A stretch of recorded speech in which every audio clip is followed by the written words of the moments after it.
السلام علیکم۔ Urdu centre hub میں خوش آمدید۔ اگر آپ کبھی سکھ نگر کی 7ویں سڑک پر جائیں تو وہاں آپ کو کوئی قابل ذکر چیز نظر نہیں آئے گی۔ وہ ایک عام سی سڑک ہے۔ کچھ بڑے گھروں کے دروازے اس طرف کھلتے ہیں جن میں پرانے درخت اور پودے لگے ہوئے ہیں۔ ایک گھر کی دیوار پر بوگن ویلیے کی بیل بھی چڑھی ہے جس میں گلابی پھول لگتے ہیں۔ اس کے نیچے دیوار کے ساتھ ایک لال رنگ کا لیٹر باکس لگا ہوا ہے۔ بیل پھیل کر اس پر جھک آئی ہے۔ اب وہ بہت کم استعمال ہوتا ہے مگر سالوں پہلے لوگ اس میں بہت خط ڈالتے تھے۔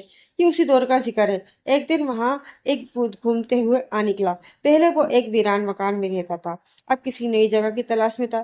اسی جگہ بہت پسند آئی اور وہ یہاں رہنے لگا۔ سارا دن وہ کانٹے دار جھاڑیوں میں رہتا لیکن رات کو سڑک پر چہل قدمی کرتا رہتا۔ وہ دن کا زیادہ تر وقت سو کے گزارتا تھا مگر جب جاگ رہا ہوتا تو سڑک سے گزرنے والوں کو دیکھتا رہتا۔ لوگ وہاں آتے اور خط ڈال کر چلے جاتے، کبھی پھیری والی آوازیں لگاتے ہوئے گزرتے اور کبھی گاڑیاں آتی جاتی رہتی۔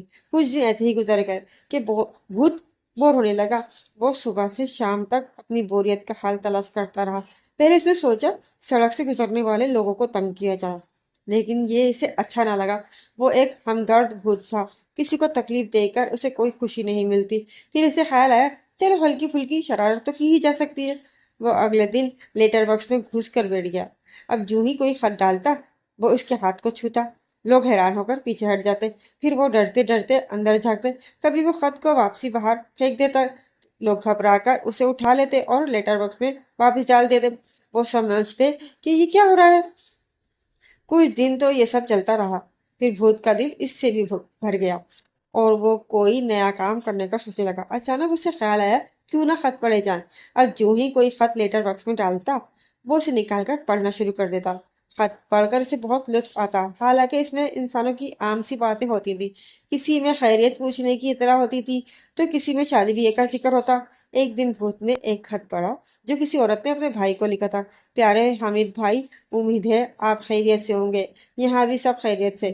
بس مجھے اب ان روپوں کی ضرورت پڑ گئی ہے جو آپ نے 1 مہینے کے وعدے پر 6 مہینے پہلے ادھار لیے تھے۔ مجھے وہ 40,000 روپے فوراً بھیج دیں تاکہ میں اپنا رکا ہوا کام مکمل کر سکوں۔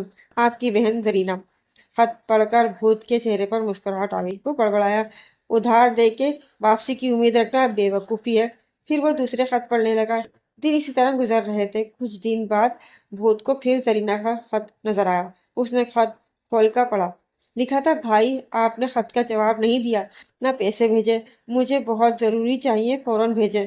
بھوت نے کہا لگایا اور بولا لو اب بھائی صاحب خط کا جواب بھی نہیں دے رہے۔ کسی نے سچ کہا ہے کہ ادھار تعلق کو کاٹ دیتا ہے۔ اب وہ انتظار میں رہتا کہ زرینہ کا خط آئے۔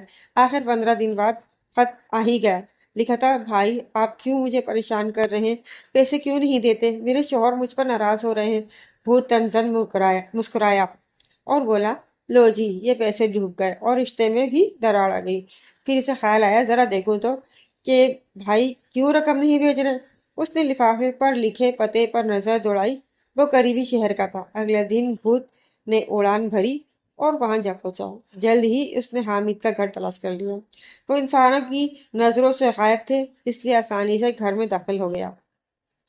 وہاں اسے ایک ادھیڑ عمر عورت اپنا کام کرتی نظر آئی۔ مرد کام پر گیا ہوتا اور بچے اسکول۔ بھوت باہر آیا اور گلی کا جائزہ لینے لگا۔ گھر کے سامنے بادام کا ایک گھنا درخت لگا تھا۔ اسے بادام بہت پسند تھے۔ وہ درخت پر چڑھا اور بادام توڑ کر کھانے لگا۔ اسے وہ جگہ اچھی لگی اور سارا دن وہ درخت پر ہی بیٹھا رہا۔ رات ہوئی تو ایک آدمی موٹر سائیکل پر نظر آیا۔ وہ گھر کے دروازے پر آ کر رک گیا۔ بھوت سمجھ گیا کہ یہ حامد ہی ہے۔ جب وہ اندر چلا گیا تو بھوت بھی اڑ کر گھر میں داخل ہو گیا۔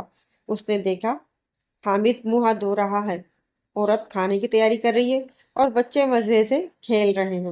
کچھ دیر بعد سب کھانے کے لیے بیٹھ گئے۔ بیوی بولی تمہاری بہن کا خط آیا ہے، وہ پیسوں کا تقاضا کر رہی ہے۔ یہ سن کر حامد نے منہ بنایا اور بولا آج کل بہت مندہ ہے، میں خود پریشان ہوں۔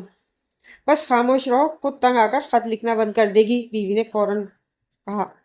حامد نے سر ہلایا۔ کھانے سے فارغ ہو کر اس نے جیب سے 300 روپے نکال کر بڑے بیٹے کو دیے کہ بازار سے جا کر آئس کریم لے آئے۔ سب نے مزے سے آئس کریم کھائی۔ بھوت نے سر ہلاتے ہوئے کہا